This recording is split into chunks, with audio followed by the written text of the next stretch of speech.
Strategy versus cover zero. First question came from my guy Matt. He said, do you think the Ravens offense needs to adjust their current strategy, downfield passes, against cover zero? Quick strikes in the passing game to receivers in space usually works better than downfield passing against the blitz. I also think extra pass rushers come from cover zero affect Lamar's footwork on downfield throws, which causes accuracy problems. Well, as far as the second part, I mean, if you're getting pressure, anybody who gets pressure is gonna mess up any kind of throw that they're trying to make, because it makes stuff that much harder. That's why you want your offensive line to always be at their best, and we know stuff happens. We know breakdowns happen. We know bad protection happens. It happens. But that's why you want to put the best 5 offensive linemen out there. That's why we hope Ronnie Stanley, I know he was on a pitch count against the Bengals. So hopefully against the Giants, that pitch count increases. It should. So we'll see how it goes. But you just want the best protection for your quarterback. So they can be calm, because, again, with Lamar, I mean, really with any quarterback, if they continuously getting pressured, it's going to mess them up. That's why, as a defense, that's one of the first things you concentrate on, pass rush. You want a good pass rush, an interior pass rush, an exterior pass rush, because you want to try to rattle your quarterback or your opposing quarterback as much as you possibly can to throw off their timing, throw off their rhythm, throw off their clock in their head. You want to throw all of that off. And you know Wink. You know Wink. Y'all know Wink. We know Wink. Wink is going to throw every single blitz at Lamar Jackson and that Ravens offense this coming Sunday. Like, if you look up the definition of blitz in the dictionary, the definition of blitz is Wink Martindale. He invented the blitz. He did. So Wink is going to be sending everything at the Ravens this Sunday. Should be a fun one. But one thing about it, the Ravens have been pretty good against the blitz. Overall, they've been doing their thing against the blitz. And like you mentioned, though, it is important that if a team's blitzing you and you see they're blitzing you, all right, you got to make adjustments. Oh, my goodness. If there was ever a game where adjustments were key, I mean, they're key in every game. But if there was ever a game where they are extra key, this would be the one. Because you have somebody that is extremely familiar with you. You know how you got to work extra harder in division games because you play those guys at least twice a year, sometimes 3 times?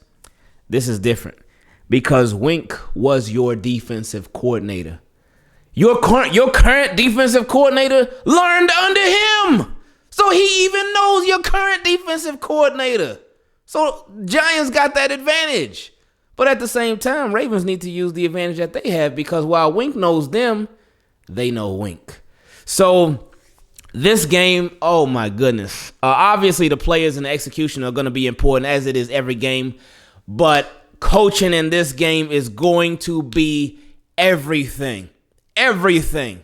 But yeah, as far as the blitzing and the quick slants and stuff like that, yeah, Ravens got to be ready for that. They got to be ready for it. And stay ready so you ain't got to get ready. So whether it's Rashad Bateman, if he comes back and he's healthy, but if it's not, all right, Devin Duvernay, Mark Andrews, of course, Mark Andrews, he involved in everything that the Ravens do in the passing game. But yeah, those wide receivers, they're going to have the quick stuff. The long, slow developing plays against the blitz, nah. I mean, they can work if your pass protection holds up. So, but you do want to have something short too. You want to have options. You want to have options because if they're blitzing people, then that means somebody's got to be open. Somebody ain't covered. But it all depends on the numbers game too, because you could be leaving extra people back to blitz. I mean, not to blitz, to block, like a Pat Ricard, like whoever the running back may be at the time. It all just depends. But Ravens are going to really have to have counters for everything. And again, this game, coaching is going to have to be everything. Yeah, this feels like a dream. And you know just what I mean. You see my boy, he gotta made it. Boy, he's a fan and he like the Ravens. And you know just what I mean. You two team, keep it clean. You see my boy, he gotta made it. Boy, that's my homie, ain't that right engraving? So Team Keep It Clean, welcome to another episode of Questions from Subs. A special shout out to all the Team Keep It Clean patrons and all the Team Keep It Clean channel members. I did not forget, I'm still working on having it where the names can come across the screen again. I did not forget. Shout out to the newest Team Keep It Clean patron, Jarvis, appreciate you. And you know what, let's get into some questions from some Team Keep It Clean patrons. First one came from Amari. Said, just wanted to chime in with you after the win against the Bengals. Man, Ronnie Stanley looked like an all-pro tackle, and J.K. Dobbins showed us what an RB1 is supposed to do. Hey, so did Devin Do-It-All-Vinay, too. He showed you what an RB1 is supposed to do. But anyway, yes, J.K. looked good, and Ronnie Stanley looked good in his return, and hopefully that return can be for an extended period of time, and he won't miss any time in the foreseeable future. This question came from another patron. It's my guy Phil. He said, every sports analyst from ESPN or NFL Network are complaining and saying Baltimore has the worst pass defense in the league. If you ask me, they need to mention Pittsburgh giving up 348 passing yards and 4 touchdowns in the first half to Josh Allen when the Ravens held Buffalo to 23 points last week. Oh, yeah, that game was ugly for Pittsburgh fans. I mean, we didn't mind it so much, but it was ugly. But it gave you a nice reminder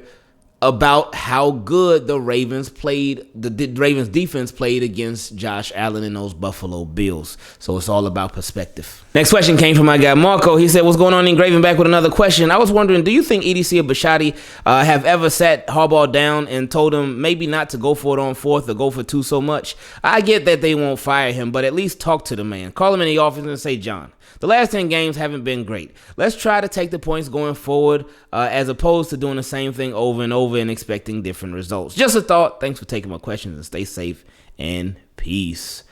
I don't know. I think that they would really trust John, and they would trust John Harbaugh as a coach. They would trust his football IQ. I feel like with Bisciotti, he's just like, hey, I'm paying for all this. I want a good product on the field. Y'all handle that. I'll cut the checks, but y'all handle all the football stuff. I feel like EDC, he would be more involved in the football stuff as the GM. But I just feel like they really just trust John Harbaugh. So it's up to John Harbaugh to give them more reasons to trust him. And he started off nice on Sunday, sort of earning that trust back, especially from the fans and whatnot. And hopefully that just continues. Next question came from Nazarene. He said, what's up, bro? Hope all is well, man. That was a good game. I loved it.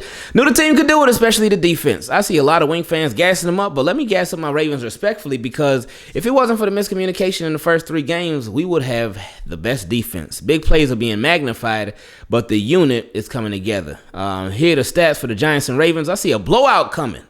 What are your thoughts? Ooh, a blowout would be nice. I mean, as long as it's the Ravens blowing out the Giants. We don't want it to be the other way around.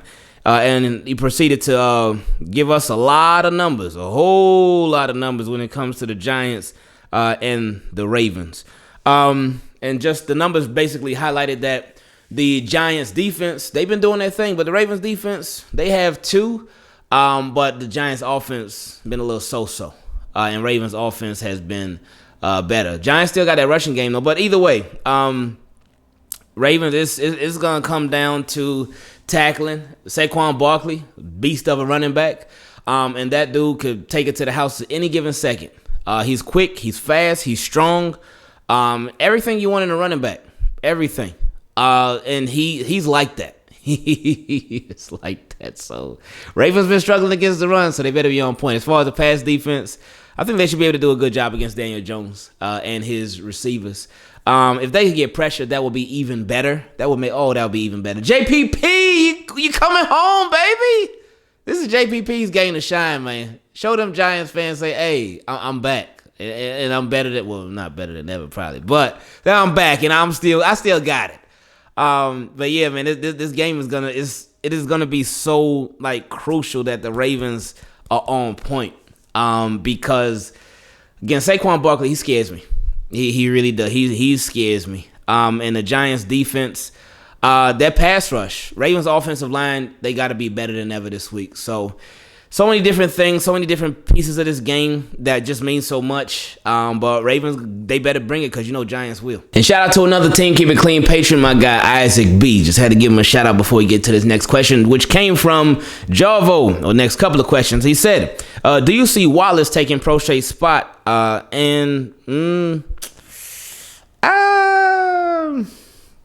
Possibly. I feel like they both kind of like, not necessarily got the same spot right now, but their like spots are not very different.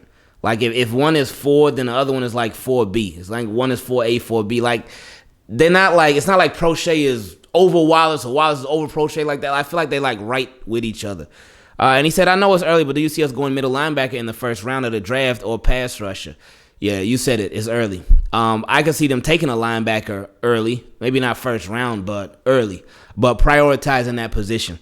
And he said, not even a question. I'm just glad we beat them kitty cats after all that smack they were talking last season after beating our practice squad team. We weren't fully healthy when they beat us, and we weren't fully healthy Sunday night. That's all I wanted to say. And like Matt Rule, I'm out. And speaking of Matt Rule, with the firing of him, should the Ravens trade for DJ Moore or maybe Brian Burns? I mean, I would love either one. They will certainly help. If I had to choose, I would prefer receiver, though. Next question came from Sky. He said, hope your day is going great. Last night was the game we all watched and stressed heavily about and almost got put on IR with Williams. Come on, man. On the topic of that, I feel like this pass defense is going to get worse now unless the remaining safeties can step it up. I think Geno Stone is going to be fine. I really do think he is. But anyway, he said, but my real question is, what do you think do you think Harbaugh is close to retirement? He's planning, or his play calling has been getting worse. In interviews, he looks very tired and worn out. And in the game, whenever the camera panned toward him, he looked tired and unsure of himself. I believe that this is one of his last rides as a coach of the Ravens. He'll always have a place in our hearts as a Raven, but recent history is making me lean toward this being one of his last rides. Hope you have a great day, team. Keep it clean. And just like the play calling when we're in the lead, I'm out. I don't see that. I don't see that. That's a good observation. And maybe Harbaugh just stressed out from these games, man. These games, they stress us out, and we fans, but Harbaugh's actually coaching in them, so he's extra stressed from them. But I don't think Harbaugh is retiring like anytime soon. Next question came from my guy Kogan. He said, hey, Ingraven, hope all is well. It's looking like Carolina's probably going to shift into rebuild mode and try to gain draft capital. I would love to see the Ravens go after DJ Moore for a second or third with possibly a cherry on top with a later pick as well, but a move for Robbie Anderson with a 5th or 6th seems more our speed. Yeah, you know them Ravens. I also wouldn't mind if we went after Brian Burns either, but with our pass rushers coming back from injury soon, I doubt it. I agree. You spot on so far. He said, what do you think? You done said it all already. He said, I ask as if you wouldn't share your thoughts anyway. I was also thinking, have you ever thought about doing a joint watch party with Coach Evans from Sip to Tally? Oh, shout out to Coach, man. That's my guy. Y'all already know, though. I know y'all pee on each other's stream from time to time, and it will be like an all Florida Ravens booth where you on a play-by-play and him doing color commentary. Having to choose between y'all is like choosing between which party to go to, and one has your favorite pizza and the other has your favorite wings. And selfishly, I just want both. Well, see, that's the thing about technology. You can have both because all you got to do, you can pull up one stream on your phone, one stream on your computer. That's all you got to do. One stream on your iPad, one stream on your tablet. That's it. That's it. Simple as that. And boom, you can watch both at the same time. But shout out to Coach, man. He said, anyways, I always appreciate the content and be safe out there with the Florida man running out there doing who knows what. And still on the subject of the Carolina Panthers, next question came from my guy Elijah. He said, what's up, Ingraven? I know I already sent a question in, but with Matt Rule being fired, there's been a lot of speculation on the possible players on who the Panthers may be willing to trade. On KJM, they suggested Ravens go after McCaffrey as an elite pass catching running back. He is that, and he would give them another wide receiver, slot wide receiver. That would be an interesting one. Because initially when you said McCaffrey, I'm thinking no, but then as a pass catcher, I don't see it happening, but that would be an interesting pickup. He would certainly he will be used right away. But then what happens with J.K.? What happens with J.K. Dobbins? Because J.K. with all them tweets he was liking the other day, I don't really think he'll be feeling if they traded for McCaffrey because his play time will go down. So anyway, let's keep reading. He said, I wouldn't mind, but I'd much rather go after receivers. DJ Moore, Terrence Marshall Jr., I forgot he was over there. Robbie Anderson, or a linebacker like Corey Littleton, Frankie Louvo, Damian Wilson. All of these players have experience, so it isn't like they will be looking for experience in a rebuild or a fire sale. My question is, should the Ravens and EDC be on the line offering draft picks for a possible chance to get a wide receiver or inside or outside linebacker? Certainly, because you got to take advantage. Take advantage. And this is a big opportunity you got here. You can get a good player, somebody that could help your team, and you can get them. I mean, they love the discounted prices, so this is your chance. Everything must go. Everything must go. So we'll see how that goes. You say, how would you feel about EDC if he was to make a move and get McCaffrey and possibly lose a high pick with our running back room now getting healthy? Oh, with McCaffrey, that's the thing. He can ball. He can play. He is a good running back. But if they were to give up a high pick for McCaffrey, I would not be a fan of that because of the injury history. And it's like, it was crazy about, we always say this, if somebody shows you who they are, hey, you got to believe them. Y'all know the saying. If somebody shows you who they are, believe them. McCaffrey struggles with injuries bad. That has been his only downfall in the NFL, injuries, and they have continued. So if you were to give up a high pick for him, then you would be like, all right, I'm giving up this high pick to get an injury-prone player. He can ball. He can play. When he's healthy, he can play. But the injury would just really scare me. They would frighten me, as a matter of fact. And he said, which do you think is the best option? Sorry for the 3-part question, and thank you again for all your hard work. Much love and appreciation. Appreciate it. I would say receiver. I would certainly say receiver. I've been saying receiver for the longest, but I would still say receiver. Just to make the room that much better and to take pressure off everybody in that room. Add more competition, but take pressure off the top guys. Take pressure off your top pass catchers like a Mark Andrews, like a Bateman, like a Duvernay. And just to have somebody else where you could be like, oh, yeah, we got another one of them guys. And then, speaking of receiver, next question came from my guy Marcus. He said, should the Ravens trade for DJ Moore? Hey, Ingraven, this is Marcus. I hope all is well with you and the fam. I just want to hear your thoughts and opinions on should the Ravens trade for DJ Moore and hashtag team keep it clean. That would be lovely. But I just don't see it because it's a big contract. I don't see it. Robbie Anderson, he is on the last year of his deal, I believe. So I'm sure he could be had, but I'm not sure exactly what the cap hit would be and what his salary be. So what the Ravens would need to take on. I'm unsure of that. But if they were to choose one of the two, I think they would go with Robbie Anderson because his contract is a lot smaller than DJ Moore's. Next question came from my guy Howard. He said, what's happening in Ingraven? I saw your post-game thoughts video from the Ravens-Bengals game, and you touched on a little something that caught my attention. J.K. Dobbins liking tweets people sending out saying the Ravens should trade him because of how they're using him. I don't want to jump to any conclusions at the moment, but don't this remind us of Hollywood Brown doing the same thing 2 years ago? We saw how that turned out, and we know EDC don't have a problem with trading unhappy players. Just curious to know your thoughts and hashtag Ravens Nation. That is such a good question. I think it all just depends on how things continue. Let's see if this was just a one-off type of thing, if this was just he frustrated a little bit after this game, or if this is a continuous thing. With Hollywood, it was obviously a continuous thing. He voiced how he felt publicly, then voiced it privately, then they got him up out of there. Hayden Hurst, we know his dad voiced it publicly on the radio. Hayden Hurst, privately, they got him out of there. Orlando Brown, he voiced it publicly, privately, all the above, they got him out of there. So with J.K. Dobbins, we'll see. Next question came from my guy Justin C. He said, what's up here after the big dub? This team stepped up tonight. The defense played good. The offense played good. And he said Justin Tucker played good. I think the defense did a good job covering the wide receivers and the tight ends that Joe had to check down. And the Ravens missed tackles. Not too many big plays given up. And even without Rashad Bateman, Mark and the rest of the group stepped up. Great team win. Up next, the Giants. Ravens old defensive coordinator Wink. We better be expecting a lot of blitzing. You and the fam have a good one. Hey, I appreciate it. Keeping calm. Next question came from my guy Jalen. He said, what's up, Ingraven? I had a good time in the live stream last night, but during the game I noticed something I think we all did, and it's a big concern for me going forward. When Lamar gets sacked early, he begins to panic and doesn't set his feet on passes, becoming the opposite of the guy we saw for the first 3 games. That affects his timing along with his touch, as we saw him miss 3 potential touchdowns. It was 3? I thought it was just 2. Yeah, it was just 2. He overthrew DeMarcus Robinson, but that, I mean, who knows? It could have been a touchdown, but that, I don't think that really a potential touchdown. But anyway, also missing other guys open because his first 2 reads are to Mark Andrews, since he doesn't trust anyone else like that. That game should have been a blowout, but hopefully this gets fixed soon. Yeah, that's exactly what we were talking about earlier in this video. When you get pressure, especially early pressure on a quarterback, you can mess them up big time. Because that quarterback, they start trusting their offensive line a whole lot less. And of course, us as fans, we look at that like, man, no, we don't want you to get rattled. We don't want you to get frustrated. We want you to trust the offensive line. But it can be hard if every time you drop back to pass, you got somebody in your face. Next question came from my guy, Dominic. He said, hey, man, sending this message after leaving the stadium. Oh, I'm glad you got to go to the game. I thought the Ravens were ready to lose another game when they led, but they pulled it out. A couple takeaways I had was, why did we stop running the ball? That's always a big question, especially in the second halves of games. Who knows? Like, why start running it? It was working and it didn't make sense to me. Yeah, and they had all of their running backs. I mean, Mike Davis, you got to put an asterisk on him because he only had 1 carry for 3 yards. But all of their running backs who had multiple carries had high averages per rush.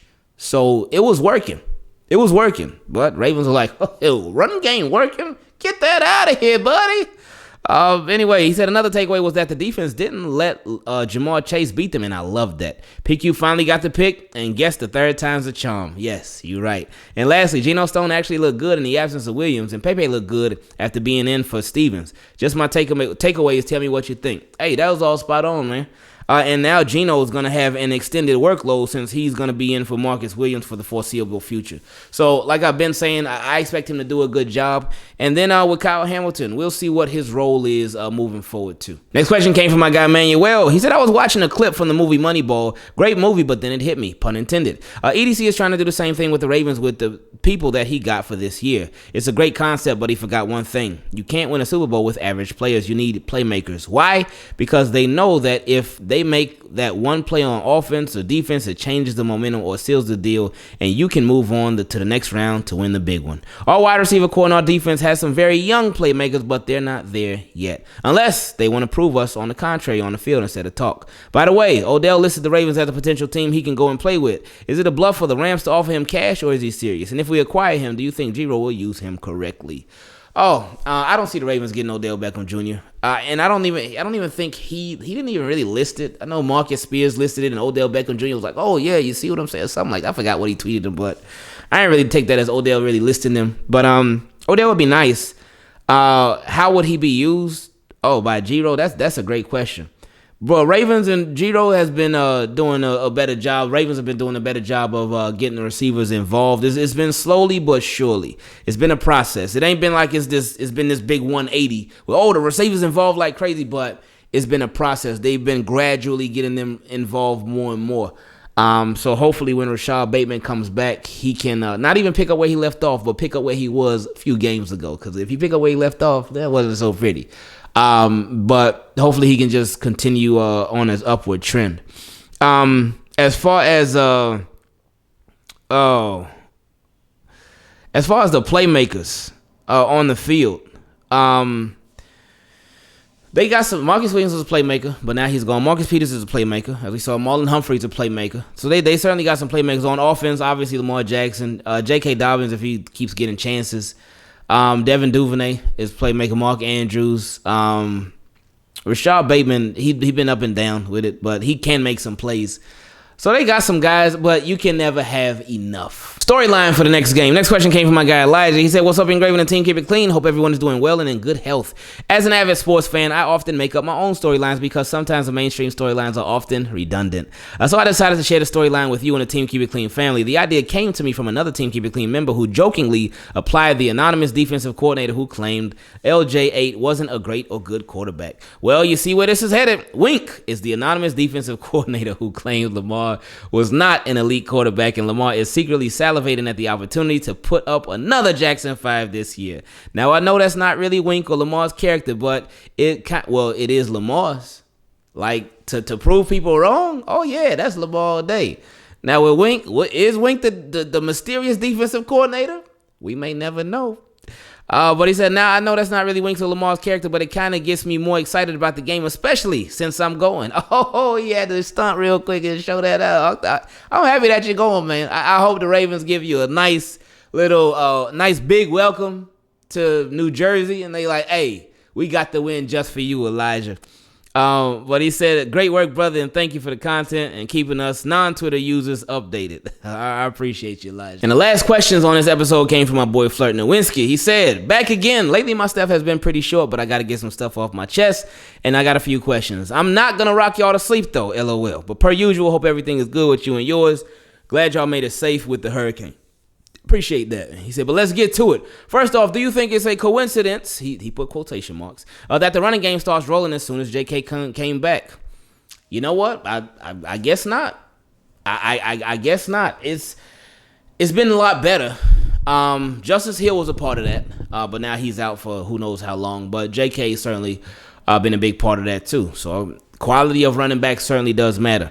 He said, same line, same everything. I think this has debunked the G-Rose run game is plug-and-play theory. I also believe when Gus comes back, we will be hitting on all cylinders because we all know JK and Gus are 1A and 1B. It's no drop off no matter who's out there. They both going to get you at least 5 yards every touch. Okay. Also, I love that Ronnie Stanley is back, but did you notice last night Lamar was snapping the ball and almost immediately running to the right every pass? The Bengals have great pass rushers for sure, but I don't think they are elite. I would say above average. Sam Hubbard and Trey Hendrickson, they're pretty good. He said, I don't know if Ronnie is all the way back after watching last night's game, and as we've seen in last night's game with Away, Bull Rush, and Williams causing him to hurt his knee, if Ronnie isn't all the way back yet, it's a greater chance of that happening. I think he's all the way back as far as health, and I mean, he's Ronnie Stanley. Like, they've been taking more than their time with Ronnie Stanley, so I think he's definitely all the way healthy, but with the pitch count, that like kind of can throw you off of your rhythm, and you going back, forth, so finally they were like, you know what? Just sit down. Just take it easy for the rest of the game. And they sat him. So hopefully with more rhythm, with more snaps, continuous snaps, he'll be able to get into more of a rhythm, and he'll be fine. He said, Kyle Hamilton is starting to scare me, bro. Now, I might not be the biggest fan of some of our players, but I will never down them. But it's a clear consensus that Queen isn't it, sadly. But they've been forcing Queen's play for years, but won't give Kyle a chance. That's alarming to me with his size and range and how high they drafted him is that he barely sees the field, but they have been pushing Queen for years, and it's still underwhelming. What do you think is going on with them in Hamilton? That's been the same question that I had, too. Like, again, high draft pick. Usually first-round picks plug and play right away. He's a defensive player, so that's Ravens' specialty. But Ravens, he was a luxury pick, though. He was certainly a luxury pick because Ravens had like 20 safeties already, and they still drafted him. But so far, it's a big question. Yeah, he doesn't get that much playing time. He's not out there that much. He's not. So, I don't know. I don't know what's going on with Kyle Hamilton and the Ravens. Maybe that big blown coverage against the Dolphins, they were like, yeah, you know what? We're going to take it super easy with this guy. Because we have the luxury of not having to rush him out there. So maybe they're taking advantage of that luxury. I don't know. He said, no knock to Geno Stone, but he gets the knock over the 14th pick. We know they love their defensive pick, so something is wrong with this. Yeah, exactly. And he said, real question, if you had a red Lamborghini and a blue Lamborghini and you wanted to show your friends one of your perfect cars, it would be hard to choose, right? It's like you can go with either or when it comes to the fourth down plays, which I think we literally have the most in the NFL. But anyway, when it comes to them, you have on one side the best kicker in the NFL. On the other side, you have the best overall player in the NFL in Lamar with the most touchdowns and legendary running game. As much as we are on Hobbs about it, let's be real. That's a hard decision. The points are cool, don't get me wrong, but he has made way more of those fourth downs than he has missed. Now imagine the last time we played the Chiefs and we didn't go for it on fourth and we punted. We would have lost and Hobbs would have got chewed out by everybody, LOL. I think it's all about the situation. It all depends on the situation. It depends on the flow of the game, how things are going. Every game is different. Every single game is different. And you just... The situational play calling, the situational decision making, it is so huge because it can change everything. Now, my thing would have been recency bias with taking the points. You saw last year taking the points; those were game changers. And every time they didn't take the points, that's how much points they ended up losing by. If they would have taken the points, they ended up losing by 2 points, losing by 1 point, losing by a one-score game because you ain't take it. If you would have took it, that could have gave you some wins. So. Same thing happened in the Miami game. Same thing happened in the Buffalo game where they didn't take the points and they end up losing by the amount of points that they didn't take. So hopefully it's a lesson learned. And he said, as the great Brian Billick said, they will hate you for everything they love you for. That's true. He said, last but not least, Pepe is coming along a lot faster than expected. We see him out there a lot, always around the ball, especially hitting by the end of the year. He's going to make a name for himself. I agree. And he said, I lied. This is last but not least. I love Wink. I don't hate Mike, but I kind of do. Wink is in New York flourishing, and we in Baltimore giving up leads like it's no tomorrow.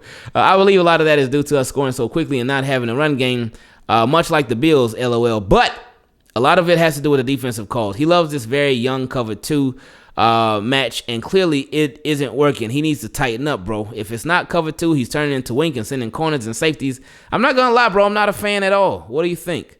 I think it's just a process. I think he's just getting to know the players. The players are getting to know him. It's a process. So I ain't knocking Mike McDonald right now. It's everybody is they all getting to know each other and they starting to gel. So things are getting better. Pass defense getting better. The pass rush get a tiny bit better with JPP. So we just hope that it keeps rolling in this direction. And he said, and I like how Joe Shiesty was when he seen Queen finally be in the right place at the right time, even though he wasn't supposed to be there, and also finally didn't drop an interception. I'm out. And then he said, oh, and another thing. You know what I noticed? It's kind of funny thinking about it. Lamar Jackson has had Harb's life in his hands since day one. Lamar is why Harb still has a job, because of his generational talent.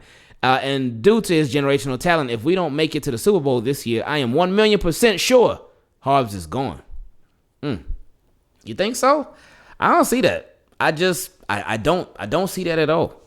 But anyway, he said it's kind of funny how everything comes full circle, ain't it? I'm the type of person that'll tell you Flacco is elite, and you can put his stats up against any quarterback in NFL history and show you his time in Baltimore was elite. He was one kick away from the Super Bowl and a drop pass that was placed perfectly by Lee Evans away from another.